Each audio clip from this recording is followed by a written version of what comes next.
بعد هاد المناظر الخلابه ديال الجباله والعيوع بالمنطقه ديال بريكشان نواحي وزان معروفين بالملحه، اللي هو واحد المنتوج محلي وطبيعي اللي المصدر ديالو هو واحد الوديان فيها النسبه ديال الملوحه عاليه.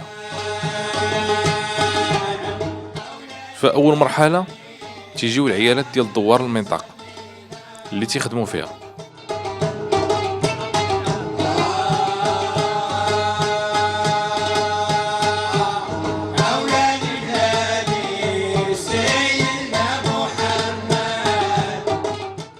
اول حاجه تيبداو يديروا تيصفيو الماء وتيديروا هذاك احواض اللي مغلفه بالميكا.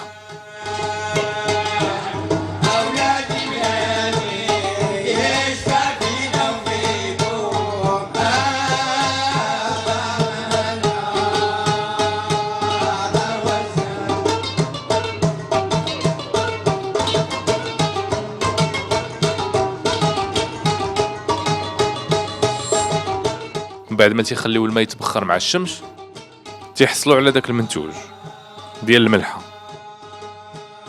اللي الوقت ديالو غير محدد مع الشمس.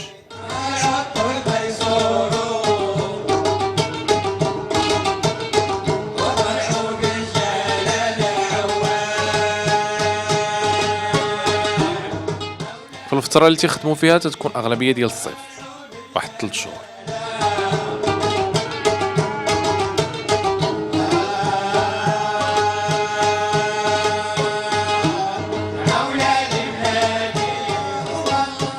بعد في المرحله الاخرانيه تيشطبوا الملحه ويعمروها في سطوله باش تكون سهله للتنقل.